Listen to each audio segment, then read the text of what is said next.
నమస్తే. ఇన్నాళ్ళు నన్ను సపోర్ట్ చేస్తూ, ఎంకరేజ్ చేస్తూ మీ ప్రేమని నాకు అందిస్తున్న ప్రతి ఒక్కరికి కృతజ్ఞతలు. అలాగే ఈ వీడియో కూడా ఖచ్చితంగా మీకు ఉపయోగపడుతుంది. లైక్, షేర్ అండ్ సబ్స్క్రైబ్ చేసి మీ సపోర్ట్‌ని నాకు అందించండి. అలాగే ఈ వీడియో పట్ల మీకున్న అభిప్రాయాన్ని కామెంట్ సెక్షన్‌లో కామెంట్ చేసి తెలియజేయండి. ఇప్పుడు వీడియోని చూద్దాం. నమస్తే, వెల్కమ్ టు అవర్ ఛానల్. నేను కుప్పా పద్మిని. ప్రస్తుతంతో పాటు ప్రముఖ ఆధ్యాత్మికవేత్త, లలిత ఉపాసకులు, వాస్తు జ్యోతిష పండితులు, వాస్తు జ్యోతిష శిక్షణ నిపుణులు బ్రహ్మశ్రీ నానాజీ పట్నాయక్ గారు మనతో పాటు ఉన్నారు. మాట్లాడదాం. సార్ నమస్తే. సార్ శ్రీమాత్రే నమః. సార్, నా భర్త నా మాట వినాలి అని అనుకోవటం, లేకపోతే నా భర్త నాకు వశమై ఉండాలి, లేకపోతే నా భార్య నాకు వశమై ఉండాలి అని అనుకోవటం ధర్మబద్ధమైన కోరికే. ఎవరెవరో భర్తలు ఎవరెవరికో వశం అయిపోవటం ఇట్లా కాకుండా ధర్మంగా ఉండటం, అది వశం అవ్వటం అనేది ఆ వర్డ్ ఏదైనా హార్ష్గా ఉండొచ్చు, కానీ అది చాలా ధర్మబద్ధమైనటువంటి కోరికే. నా భర్త నా మాట వినట్లేదు, లేకపోతే నా భార్య నా మాట వినట్లేదు, తద్వారా మాకు చాలా గ్యాప్ వచ్చేసింది, విడిపోయేటటువంటి పరిస్థితి ఉంది అని మనం వింటూనే ఉంటాం సర్వసాధారణంగా. అలాగే పుట్టింట్లో వదిలేశారండి, నా భర్త తీసుకెళ్ళట్లేదు, మరి ఎలా నా భర్త నాకు వశం అవ్వాలి, నన్ను ఎలా తీసుకెళ్ళాలి? ఈ సమస్యల నుంచి బయటపడాలి భార్యాభర్తలు అంటే ఏం చేయాల్సి ఉంటుంది? తప్పకుండా. మీరు ఇప్పుడు అడిగిన క్వశ్చన్కి ఏంటంటే, అసలు ఎవరు ఏ ప్రయత్నం చేయకుండా కూడా కొంతమంది వాళ్ళతో బాగా కలిసి ఉంటారు, వశమై ఉంటారు, వాళ్ళు ఏ ప్రయత్నం చేయరు. ఎందువల్ల సార్? చెప్తాను దానికి ముహూర్త బలమా సార్? చెప్తాను దానికి రీజన్ చెప్తాను.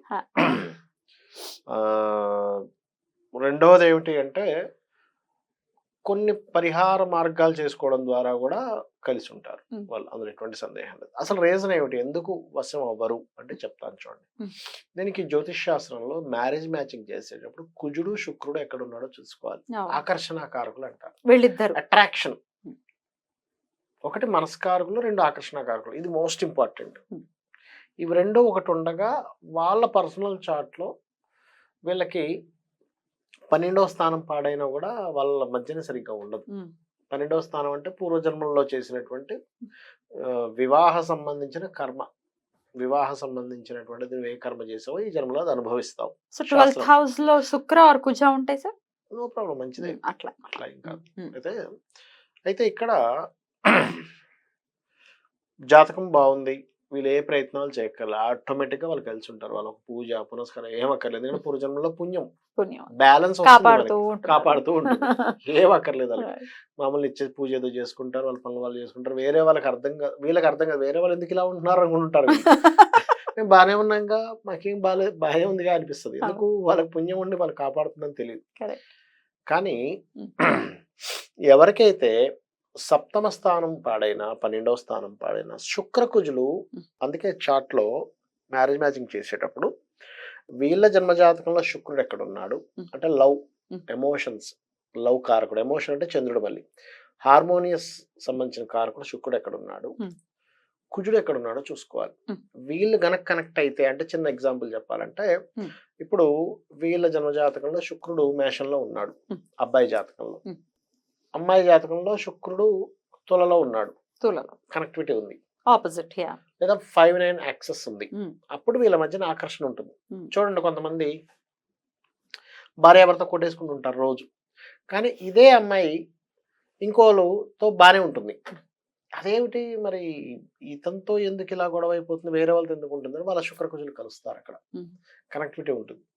అయితే మరి దీనికి ఏమిటంటే, మరి ఇట్లా అయితే ఏమిటి, శాస్త్రంలో దీనికి ఏమైనా పరిష్కారం ఉందా లేదా అంటే, దీనికి 2 నామాలు ఉన్నాయి. లలితా సహస్రనామాల్లో 2 నామాలు ఉన్నాయి. ఒకటి ఓం మందస్మిత ప్రభాపూర మజ్జత్ కామేశ మానస. దీని అర్థం ఏమిటంటే, అమ్మవారు మందంగా నవ్విందట. మందస్మిత ప్రభాపూర, ఆ మందంగా నవ్వినటువంటి ఆ యొక్క వెలుగులు, ఆ యొక్క ప్రవాహం అనుకోండి, మందస్మిత ప్రభాపూర మజ్జత్ కామేశ మానస. ఆ నవ్వుల వెలుగుల్లో, ఆ నవ్వుల ప్రవాహంలో పరమేశ్వరుడు మునకలు వేస్తున్నట్టు ఎంత బాగుందో కదా. ఓం మందస్మిత ప్రభాపూర మజ్జత్ కామేశ మానస అని ఎవరైతే చేసుకుంటారో అప్పుడు ఏమవుతుంది, ఇప్పుడు కామన్ గా చూడండి ఎందుకు కూడా వస్తుంది, మనం ఏదో చెప్తాడు భర్త భార్య, నవ్వింది, అరే ఈ టాపిక్ నువ్వు నవ్వుతావా, నీకు ఎప్పుడు నవ్వాలో తెలీదా, అదే ఇద్దరి మధ్య అట్రాక్షన్ ఉందనుకోండి, నవ్వితే ఈయన మురిసిపోతాడు, లేదా అతను నవ్వేలాగా ఈమె మాట్లాడుతుంది. నవ్వించేలాగా మాట్లాడతారు చూడండి. ఇప్పుడు ఇద్దరు లవర్స్ ఉన్నారు అనుకోండి, ఏం చేస్తాడు అబ్బాయి, ప్రయత్నిస్తుంటాడు ఎప్పుడు ఎలా నవ్విద్దామా అని ప్రయత్నం చేస్తుంటాడు. అసలు అలా నవ్వించే అబ్బాయిలు పడిపోతుంటారు అమ్మాయిలు. పడిపోతుంటారు. ఎందుకు? ఆనందం వస్తుంది కాబట్టి, నవ్వించడం వల్ల ఆనందం వస్తుంది కాబట్టి ఇష్టపడతారు. నవ్వితే నువ్వు కోపడితే ఎట్లా కదా. అందుకని ఈ నామం చేసుకుంటే వాళ్ళిద్దరి మధ్య అట్రాక్షన్ పెరుగుతుంది. ఓం మందస్మిత ప్రభాపూర మజ్జత్ కామేశ మానస. ఇది అనుకుంటే తలుచుకోవాలహా అమ్మవారు చక్కగా నవ్వుతుంది. ఆ నవ్వుల యొక్క ప్రవాహంలో ఈశ్వరుడు మునకలు వేస్తున్నాడు. ఇది ఒకటి చేసుకోవచ్చు. రెండవది, ఇంకా బాగా ఇబ్బంది అయిపోయిందండి అని అనుకున్నప్పుడు ఇంకో నామం కూడా ఉంది. అదేది బాగా దూరంగా ఉంటారు చూసారు. ఇప్పుడు మీరు అన్నారు పుట్టింట్లో వదిలేసి వెళ్ళిపోయారండి అని. కామేశ్వర ముఖాలోక కల్పిత శ్రీ గణేశ్వర అంటే ఏమిటి? అమ్మవారు బండాసురుడు ఏం చేశాడంటే ఒక విఘ్నశిలా యంత్రాన్ని పడేశాడు. బండాసురుడు యొక్క తమ్ముడు విశుక్రుడు. అందరికీ ఏమిటి, ఏ యుద్ధం చేస్తాం, మనం యుద్ధం చేయాల్సిన అవసరం ఏంటి, మనం యుద్ధం చేస్తే అమ్మవారికి క్రెడిట్ వెళ్తుంది, వాళ్ళు యుద్ధం చేస్తే బండాసుడికి క్రెడిట్ వెళ్తుంది అని ఒక వైరాగ్యంలోకి వెళ్ళిపోయారు. అది ఆ యంత్రం పడేసరికి మంత్రిని దేవత చెప్పింది. మంత్రిని దేవత అందరిని లేపింది, లేకండి యుద్ధాలు చేయండి, ఏమిటి అక్కడ సైన్యం వస్తుంటే మీరు శుభ్రంగా అసలు కూర్చున్నారేంటి అని. ఎవరు యుద్ధం చేయాలి, ఎవరి కోసం యుద్ధం చేయాలి వైరాగ్యం మాట్లాడుతున్నారు. అప్పుడు మంత్రి దేవత చెప్పింది, అమ్మ ఇలా ఇలా అయింది, నాకు తెలుసులే, ఏమైందో నాకు తెలుసు, నేను చూస్తాను. పరమేశ్వరుడు వైపు చూసింది. ఆయనే చూశాడు. ఏం చేయమంటావు, నువ్వే చెప్పావుగా ఏం చేద్దరు, కూర్చోమన్నావుగా, నేను కూర్చున్నా అన్నాడు ఆయన. సరే అలాగే కూర్చోండి అని ఒక నవ్వు నవ్వింది. ఇద్దరు నవ్వుల్లోంచి పుట్టాడు గణపతి. మందస్మిత ప్రభాపూర మజ్జత్ కామేశ మానస. అది ఇందాక చెప్పాను కదా. ఇదేంటంటే కామేశ్వర ముఖాలోక కల్పిత శ్రీ గణేశ్వర. ఈ గణపతి వస్తే ఏంటి, ఎందుకు ఇది చదువుకోవాలంటే, ఎవరైనా ఇద్దరు విడిపోతున్నారంటే జ్యోతిష్ శాస్త్రం ఏం చెప్తుంది, కేతువు యొక్క ఇంపాక్ట్ వల్ల, కేతు ఇస్ వైరాగ్యము, కేతు విడదీయడము, డిస్ట్రాక్షన్ కారకుడు. ఆయన ఎంటర్ అయ్యాడంటే ఆయనకు అధిష్టాన దేవత గణపతి. అందుకని ఆయనకు అధిష్టాన దేవత అయినటువంటి గణపతిని తలుచుకుంటూ పార్వతీ పరమేశ్వరులు తలుచుకుంటే ఆ డిస్ట్రాక్షన్ పోతుంది, ఆ విడదీయబడ్డం అనేటువంటిది పోతుంది, ఇద్దరు కలుస్తారు, ఆటంకాలన్నీ కూడా తొలగిపోతాయి. అంటే బండాసురుడు అనేటువంటి రాక్షసుడు ఎలా అయితే అక్కడ విఘ్నశిలా యంత్రం వేస్తే వీళ్ళకి వైరాగ్యం వచ్చిందో, వీడికి వైరాగ్యం ఉంటది.